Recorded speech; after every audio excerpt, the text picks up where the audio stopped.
Bonjour. Ça va? Je suis votre professeur. Enchantée. En cours, le podcast des professeurs de FLE, une production RFI avec le CAVILAM Alliance Française et le soutien de l'Organisation internationale de la francophonie. Bonjour Ibrahim. Bonjour professeur. Ça va? Oui, ça va. Comment vas-tu aujourd'hui? Ça va. Quelle est ta météo? Soleil. Soleil? Oui. Ok. Bonjour Nassiboula. Bonjour, ça va bien? Ça va. Et toi? Dans ta tête et dans ton cœur aujourd'hui c'est quoi? C'est soleil? C'est nuage? C'est nuage. Nuage? C'est D'accord. C'est pas waouh. Wow, merci. Ok. D'accord. Merci. Au fil du temps, j'ai constaté que justement pour améliorer ces apprentissages, surtout encourager les apprenants à devenir de plus en plus autonomes, il est très utile de mettre en place des routines de classe, justement dans le but de les faire parler, de communiquer en français. Les routines de classe, comment fait-on ? Le rituel ou la routine de classe, parce qu'elle est répétitive, aide l'enseignant à structurer son cours et les apprenants à mieux apprendre. Quand et comment utiliser ces routines ? Je suis Déborah Gros, comme vous, je suis prof de FLE. Dans ce podcast, j'invite des professeurs de français dans le monde à raconter leur expérience de classe et les problématiques auxquelles ils sont confrontés. Andrea Ionketchu enseigne le français à Bucarest, dans une école internationale, avec des enfants âgés de 6 à 11 ans. Les routines lui permettent de mieux gérer sa classe. C'est très important d'avoir des rituels de début de cours de séance. Comme par exemple, écouter une chanson pour saluer, parler de la météo, dire la date. Et aussi, du côté de l'enseignant, présenter par exemple le déroulement du cours avec les activités proposées qui permettent justement aux apprenants de connaître la structure du cours, de savoir ce qui va se passer après, ce qui les rassure à chaque fois. Eh bien, je la rejoins complètement, en fait. J'estime que les rituels peuvent servir plusieurs fonctions. Donc, il va y avoir une fonction, par exemple, de rupture, c'est-à-dire l'entrée, la sortie de classe, ou peut-être passer d'un bloc d'activité à un autre bloc d'activité. Marion Garnier est formatrice et conseillère pédagogique au CAVILAM Alliance Française à Vichy, en France. Elle fait partie du pôle inclusion qui accompagne des adultes en situation d'immigration vers l'emploi grâce à l'apprentissage du français. Elle travaille en binôme avec Laetitia Lamotte, enseignante de FLE, qui nous invite dans sa classe. Bonjour Jamil. Comment ça va? Ça va pas. Ça va pas. Mais ça va pas. Nuage, pluie, grêle? Grêle, ouais. Ah bon? Orage. Oh là là! Moi, je m'en sers aussi beaucoup, par exemple, du rituel comme vecteur de socialisation. Un groupe a besoin de se connaître pour être bien ensemble et pour bien travailler ensemble. Et donc, on va mettre en place des moments où on va parler de soi, être en fait pas seulement dans l'apprentissage. Alors, quand on enseigne le français, on enseigne une langue et la langue, c'est la base de la communication. Donc, on s'en sert aussi pour faire en sorte que les gens se connaissent, se rencontrent, parce que c'est très facile, quand on guide beaucoup son cours, de passer les uns à côté des autres et de ne pas vraiment se rencontrer ni se connaître. Bon, peut-être tout à l'heure, ça va aller un petit peu mieux et peut-être juste nuage. Je pense pas. Ah, Pour le rituel de la météo du cœur, Laetitia utilise des pictos météo qu'elle a dessinés au tableau. En fait, on leur donne un appui pour pouvoir s'exprimer, puisqu'on est sur des tout petits niveaux et que, en plus, selon les cultures, parler de ses émotions, c'est pas évident. En plus, il faut voir qu'on est avec quand même des publics qui peuvent être très seuls. Donc, on essaye de venir, en tout cas, les laisser s'exprimer sur des choses qui peuvent être difficiles et où il n'y a peut-être pas d'espace de discussion. s'il te plaît, Jamil, est-ce que tu peux venir écrire la date au tableau, s'il te plaît? On est quel jour aujourd'hui, Jamil? Aujourd'hui, jeudi. Marion Garnier, est-ce que vous pouvez rappeler ce qu'est une routine ou un rituel ? Un rituel, c'est une action qui est récurrente et qui est comprise par l'ensemble du groupe. Donc ça implique d'apprendre à faire ce rituel, mettre ce rituel en place, et ensuite le groupe sait ce qu'il a à faire dans chaque cours. Donc c'est quelque chose qui va être mis en place sur une période donnée, alors peut-être une année complète, peut-être pas. Peut-être qu'on va décider qu'on met un rituel différent à chaque trimestre. Il faut que ça serve un objectif. 3? On est le 3 aujourd'hui? Oui. Oui. Toi, Julie. Alors attention. Regarde ça, Ethan. Regarde. Juillet. Donc, écrire la date au tableau, par exemple, est à la fois une façon d'accueillir les apprenants, de leur indiquer que ça y est, le cours démarre, mais aussi de leur apprendre la formulation de la date. Donc, on est jeudi 3 juillet. Hier, mercredi 2 juillet, on a fait quoi? Qu'est-ce qu'on a étudié? CDD, CDE. Intérim. Après les 2 routines d'accueil, la météo du cœur et la date, Laetitia propose une routine pour réviser le vocabulaire appris la veille sur le thème de l'emploi. Vous connaissez, c'est toujours le même principe. On a des lettres, les lettres sont dans le désordre et vous devez, remettre les lettres dans l'ordre pour savoir quel est le mot qu'on a déjà étudié. On est dans la réactivation, la mémorisation, en fait. Donc, c'est très transversal. Hier, c'est Mohamed et Saïd Zaman qui ont gagné. Allez, aujourd'hui, on essaye de faire plus vite qu'eux. Congé. Un apprenant vient au tableau numérique. Aidé par ses camarades, il remet en ordre les lettres du mot à deviner. C'est possible de regarder les cahiers? Non. Parce que les gars, les cahiers. Non, tu regardes pas le cahier là, maman. Non. On est aussi sur des profils ici qui ne savent pas forcément bien lire, écrire. Nous, notre objectif, c'est de s'assurer qu'il y a une bonne compréhension de la prononciation et des sons, d'où aussi cette nécessité de répéter les mots, pour s'assurer que quand on va aller aborder l'écrit, on a une vraie association qui va se faire entre le son entendu, prononcé, et le phonème. Donc il faut vraiment qu'on arrive à travailler ça avec eux. En cours, le podcast des professeurs de FLE par RFI et le CAVILAM Alliance française. Pour encourager aussi la production orale, on peut proposer des affiches, des cartes images, des imagiers aussi, et proposer des questions rituelles. Par exemple, qu'est-ce que tu as fait ce week-end? Ou bien, qu'est-ce que tu vas faire pendant les vacances? Ou bien, quelles sont tes émotions aujourd'hui? Et le fait de les répéter à plusieurs reprises, cela permet de mémoriser les structures et cela aussi permet la mise en place d'automatismes langagiers. Comment introduire des rituels dans le cours sans pour autant limiter le temps d'enseignement? Je crois qu'il faut savoir faire le deuil de ça. C'est-à-dire qu'un rituel, c'est chronophage, par définition. Si vous décidez de mettre un rituel en place, il va prendre du temps. Ensuite, ça veut dire qu'il faut juste bien savoir opérer le choix du rituel. Il doit servir l'apprentissage. Donc, à vous de vous dire, OK, ce rituel-là au quotidien, de la manière dont je vais le mettre en place, va me permettre d'aller récupérer des choses ou de travailler un angle que je veux travailler tout au long de ce trimestre avec mes apprenants. Donc, il y a un choix à opérer pour pouvoir mettre en place ce rituel tous les jours et qu'on n'ait pas cette sensation de perte de temps. Ok, pour la révision, c'est fini.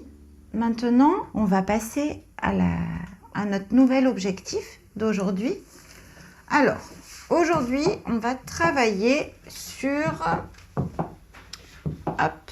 Laetitia écrit au tableau l'objectif du jour, le contrat de travail. On va comprendre comment ça marche, le contrat, quelles sont les différentes parties.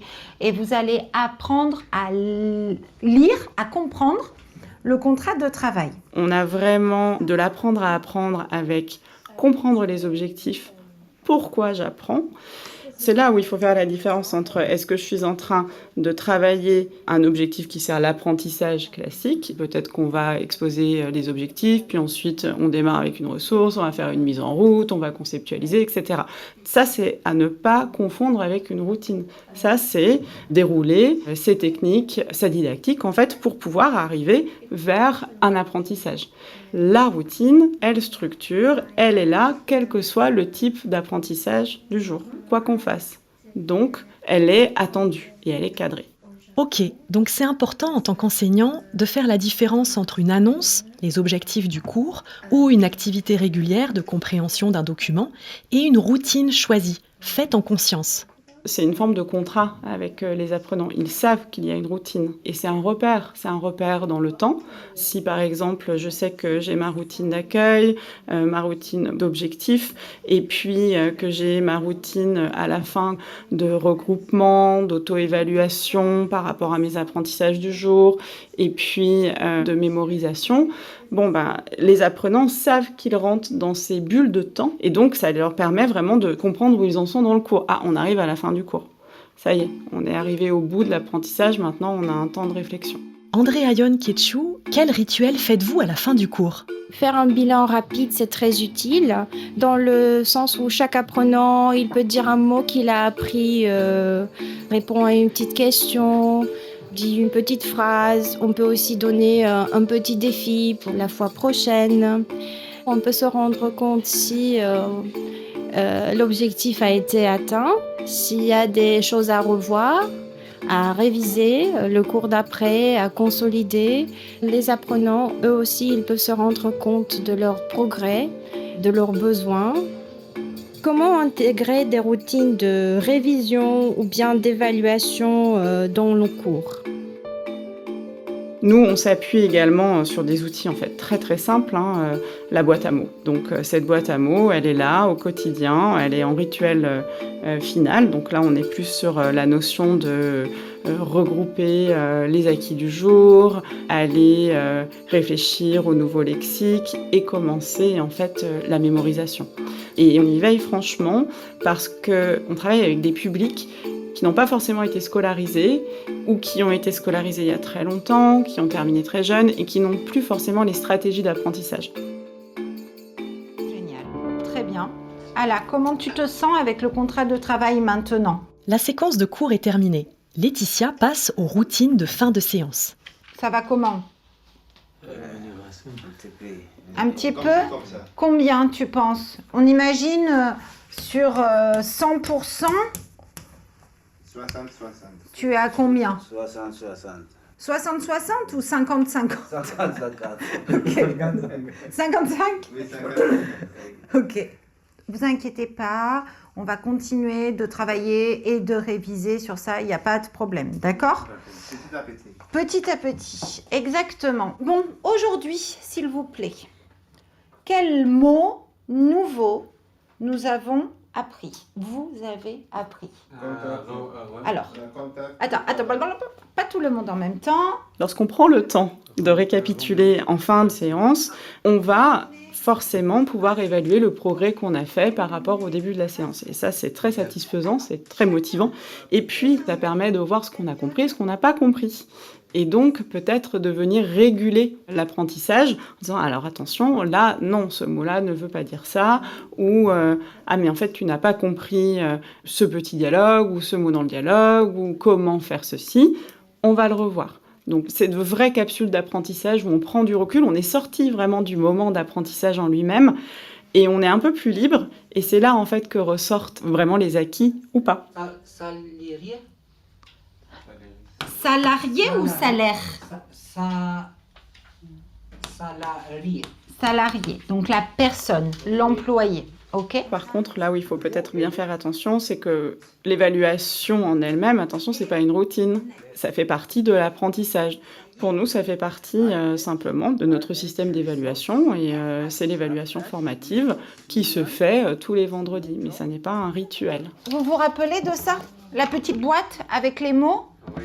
Je vous demande d'écrire un mot chacun et on mettra dans la boîte pour réviser la prochaine fois. Ça va pour vous ? Oui. Allez, je vous donne un petit papier. Tu écris congé payé, RTT, c'est facile à écrire.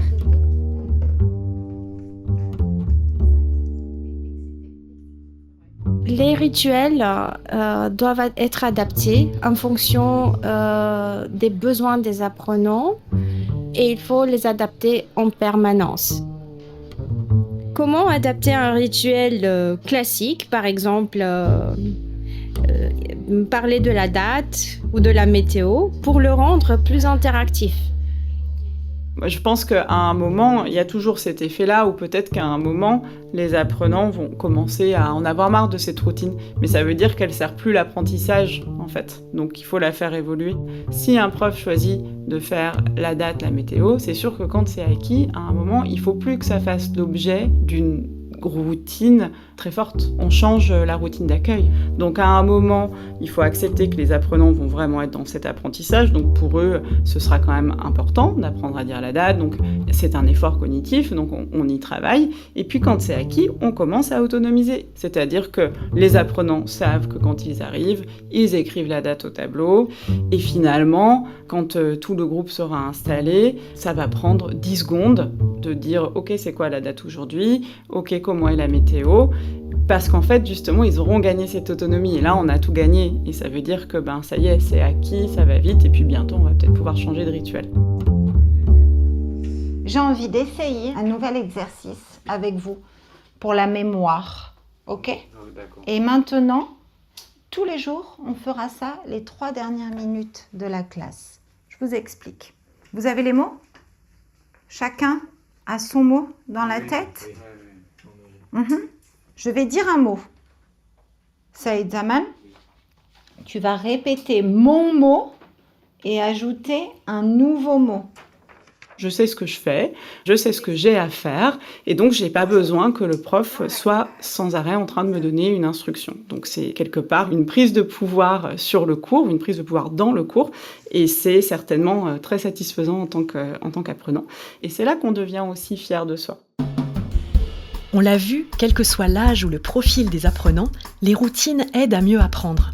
En créant de la cohésion de groupe au début du cours ou en réfléchissant aux acquis à la fin, elles permettent aux apprenants d'être plus autonomes et donc de se sentir à l'aise dans la classe. Et puis pour les profs, les routines sont de précieux outils pour mieux organiser le cours. À nous de les adapter en fonction des besoins et de l'humeur de nos apprenants.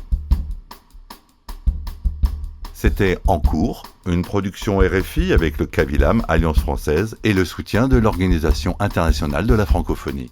Retrouvez ce podcast accompagné de fiches pratiques sur françaisfacile.rfi.fr.